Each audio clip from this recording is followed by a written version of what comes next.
Hello दोस्तों, आज हम कक्षा 10 विषय गणित बहुविकल्पीय प्रश्नों को हल करेंगे जो परीक्षा की दृष्टि से बहुत महत्वपूर्ण हैं। आपका पहला प्रश्न है 0 और 50 के बीच विषम संख्याओं की संख्या है। हम लिख लेते हैं 0 और 50 के बीच विषम संख्या होती हैं 1, 3, 5, 7 और 9। ये डॉट डॉट डॉट चलती चली जाएंगी। 50 से छोटी विषम संख्या होती है हमारी 49। तो यहाँ से हमारा निकल जाएगा ए बराबर 1 और डी बराबर हम निकालते हैं A2 माइनस A1, यानी कि A2 माइनस A1। यहाँ पर A2 3 है, A1 1 है, तो ये आ जाएगा। हम घटाएंगे तो A2 में से A1 3 माइनस 1, यानी कि डी बराबर आ गया हमारे पास 3 में से 1 गया तो 2। और यहाँ पर हमें AN बराबर दे रखा है, AN बराबर लास्ट पद है हमारा 49। अब यहाँ से हमें N का मान निकालना है। हम फॉर्मूला लगा देंगे AN बराबर A प्लस का N माइनस का 1 इंटू डी। यहाँ पर AN का मान हमारे पास 49 रख देंगे, बराबर A का मान हमारे पास यहाँ पर 1 है, 1 प्लस N का मान हमारे पास, हमें N का मान निकालना है तो N माइनस का 1 इंटू डी का मान हमारे पास 2 है। ये प्लस का 1 इधर ले आएंगे तो ये माइनस का हो जाएगा। 49 माइनस का 1 बराबर N माइनस का 1 इंटू 2। ये 49 में से एक जगह तो 48 बचेगा, 48 और ये 2 है गुणा में, तो इधर ये बटी में आ जाएगा, तो इसके बटी में आ जाएगा। ये बराबर चीज़ इधर लाएंगे तो बराबर N माइनस का 1। 2 से इससे भाग देंगे तो ये आएगा 2 दूनी 4 और 2 चौक 8 बराबर 2 दूनी 4 और 2 चौक 8। आगे आ जाएगा ये N माइनस का 1 और ये आ जाएगा हमारे पास N बराबर, इधर भेजेंगे तो कितना हो जाएगा 24 प्लस का 1, यानी कि N बराबर 25 आंसर आ गया। अतः हमारा सही विकल्प हो जाएगा ऑप्शन नंबर सी। हमारा दूसरा प्रश्न है 5, 15, और 20 के लासा और मासा का अनुपात होगा। तो हम इन्हें खंड कर लेते हैं इनके, तो हमारे 5 के खंड होंगे, 5 एकम 5। हम कर लेते हैं 15 के खंड, 15 के खंड होंगे, 3 से काट लेंगे से 3 पंजे 15 और 5 एकम 5। और हम 20 के खंड कर लेंगे, 2 से काटेंगे से 2 एकम 2, 2 0 0, 2 पंजे 10 और 5 एकम 5। यहाँ पर लिख लेते हैं हम 5 के खंड आए हमारे 5 गुणा में 1 और 15 के खंड आए हमारे 3 गुणा में 5 और 20 के खंड आए हमारे 2 गुणा में 2 गुणा में 5। अब हम लासा मासा कैसे निकालते हैं? लासा आ गया हमारा 5, 15 और 20 का लासा हम ले लेंगे 2 बार आया, अधिकतम बार तो 2 बार ले लेंगे, 2 गुणा में 2, उसके बाद में 3 एक बार आया तो 1 बार ले लेंगे, गुणा 5 एक बार आया तो 5 एक बार ले लेंगे हम। तो ये हमारा इसका लासा आ जाएगा 5 3 15, 15 दूनी 30 और 30 दूनी 60, 60 हमारा इसका लासा आ जाएगा। और हमारा मासा आ जाएगा इसका मासा 5, 15 और 20 का। मासा वह होता है जो तीनों में कॉमन होता है, तो इसमें तीनों में हमारा 5 कॉमन है, तो मासा आ गया हमारा 5। अब हमें निकालना है लासा और मासा का अनुपात। तो लासा यानी कि लासा बटे मासा निकालना है हमें। तो हमारे पास लासा का मान है 60 और बटे में मासा का मान है हमारे पास 5। तो ये आ जाएगा हमारे पास 5 से काटेंगे 5 एकम 5 बचे 2, 5 दूनी 10 और बटे में 1, यानी कि लासा अनुपात मासा लिखेंगे हम। लासा अनुपात मासा, तो ये हमारे पास आ जाएगा बराबर 12 अनुपात 1, 12 अनुपात 1, यानी कि विकल्प नंबर इसका हमारा ए सही हो जाएगा। आपका तीसरा प्रश्न है यदि समीकरण 2x² प्लस px माइनस का 3 बराबर 0 का एक मूल -3 है तो p का मान होगा। यानी कि हमें ये x बराबर 1 -3 दे रखा है, इस समीकरण में रख के हमें p का मान निकालना। तो ये उतार लेंगे हम, समीकरण यहाँ पे रख देंगे, x ये -3 तो ये आ जाएगा 2 और x ये कितने रखेंगे -3 का स्क्वायर प्लस p और गुणा में -3 वीडियो और अच्छी लगी हो माइनस तो तीन चैनल को फिर ये सब्सक्राइब बराबर और वीडियो को जीरो। लाइक और अपने अब दोस्तों हम के इसे साथ हल कर शेयर जरूर लेंगे। करें। तो दो तीन का वर्ग कितना होता है 9, और ये प्लस का चिन्ह माइनस के चिन्ह प्लस का हो जाएगा, ये तो ये आएगा गुणा में हमारा 3 तिया 9, और ये प्लस माइनस माइनस हो जाएगा, पी की गुणा माइनस 3 से करें तो माइनस का हो जाएगा, माइनस का 3p और माइनस का 3 बराबर 0। 9 दूनी 18 और माइनस का 3p माइनस का 3 बराबर 0। 18 में से 3 जाएंगे तो 15 बचेंगे, तो माइनस का 3p और प्लस का 15 बराबर 0। 15 को उधर ले आएंगे हम, तो माइनस का 3p बराबर माइनस का 15, माइनस से माइनस कट जाएगा, ये p के गुणा में है 3 3 बटे में जाएगा, तो हम 3 से भाग लगा देंगे, 3 पंजे 15, तो p का मान आ जाएगा हमारा 5। यही इसका आंसर होगा, अतः हमारा विकल्प नंबर सी सही हो जाएगा।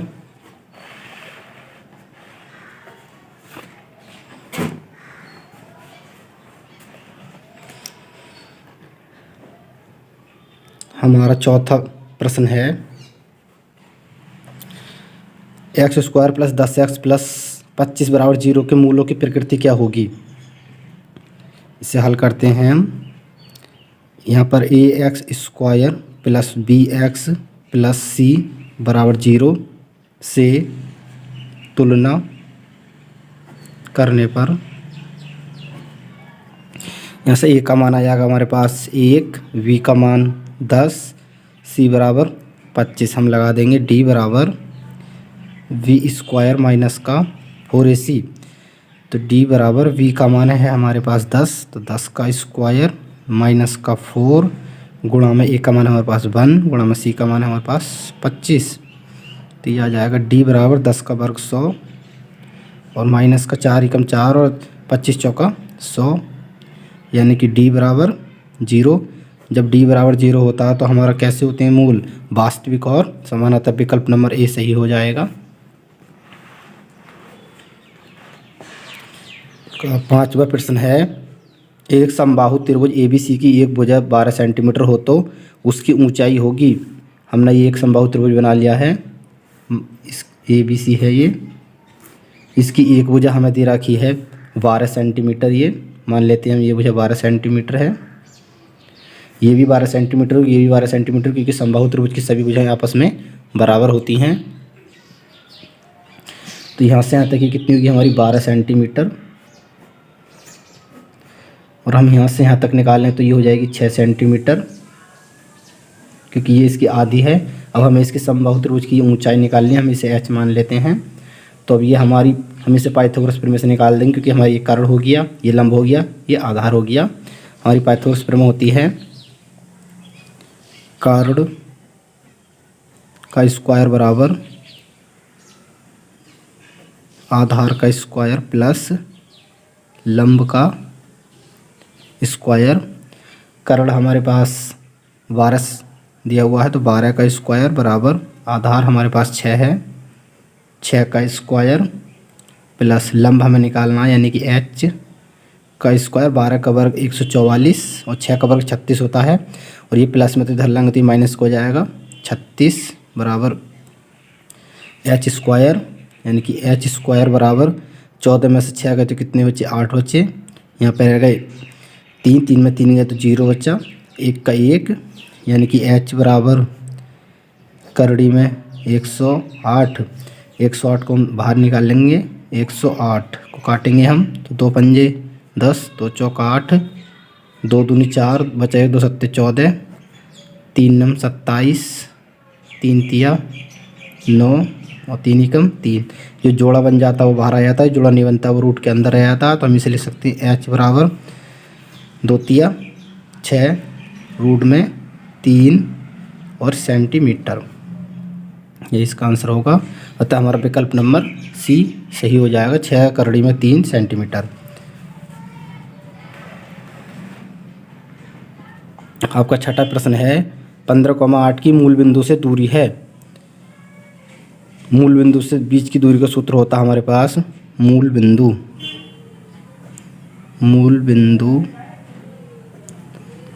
की दूरी, सूत्र होता है हमारे पास करड़ी में x square plus y square. ये हमारा x का मान है और ये y का मान है। हम यहाँ पर रख देंगे ये मान करड़ी में। x का मान हमारे पास कितना है 15, तो 15 का स्क्वायर प्लस y का मान कितना हमारे पास 8, 8 का स्क्वायर बराबर 15 का वर्ग होता है हमारे पास 225 होता है, प्लस 8 का वर्ग 64 होता है। इसे जोड़ेंगे हम तो 5 और 4 9 होता है, 6 और 2 8 और 2 के 2, 289 हमारा ये 17 का वर्गमूल होता है। अतः इसका आंसर 17 हो जाएगा। अतः विकल्प नंबर डी सही हो जाएगा।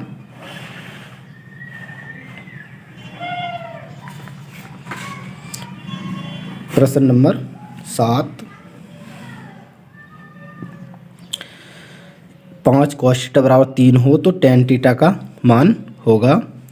यहाँ से हम cos थीटा का मान निकाल लेंगे। ये गुणा में है, कोई 5 तो इधर जाएगा तो बटे में चला जाएगा ये, यानी कि cos थीटा बराबर 3/5 लाल बट्टे का cos थीटा बराबर हमारे होता है आधार बट्टे कर्ण, तो आधार हमारे पास यहाँ पे 3 है और कर्ण हमारे पास यहाँ पर 5 है। तो हम ये लंब निकाल लेंगे। पाइथागोरस प्रमेय से लिखेंगे पाइथागोरस प्रमेय।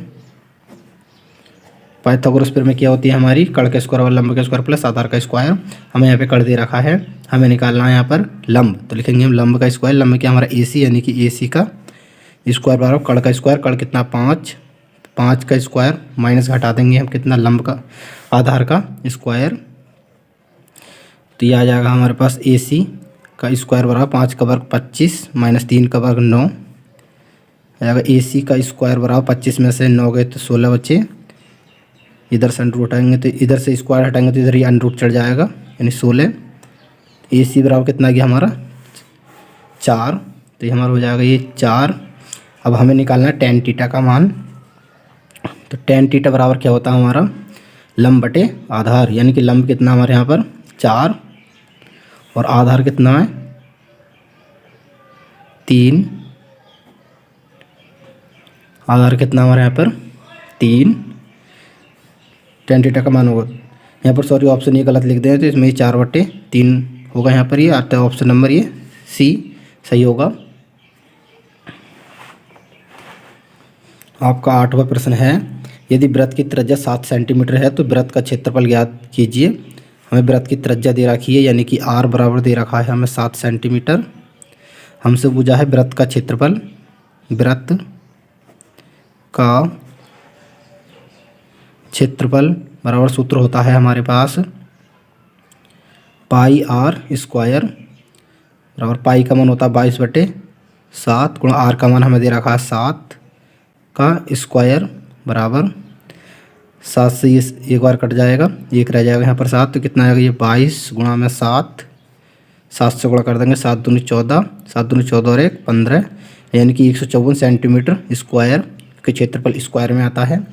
अतः विकल्प नंबर हमारा A सही हो जाएगा। आपका 9वां प्रश्न है, यदि अर्धवृत्त की त्रिज्या 7 सेंटीमीटर है तो अर्धवृत्त का क्षेत्रफल ज्ञात कीजिए। हमें अर्धवृत्त की त्रिज्या दे रखी है, यानी कि R बराबर 7 सेंटीमीटर। अर्धवृत्त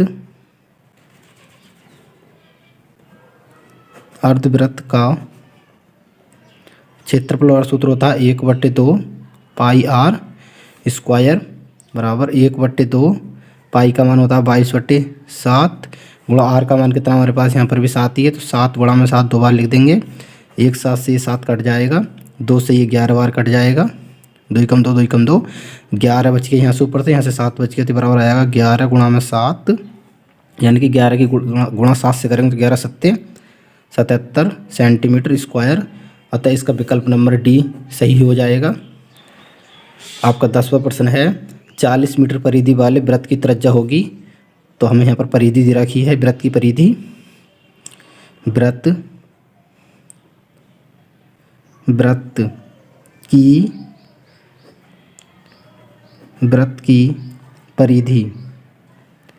वृत्त की परिधि यहाँ पर 40 मीटर है।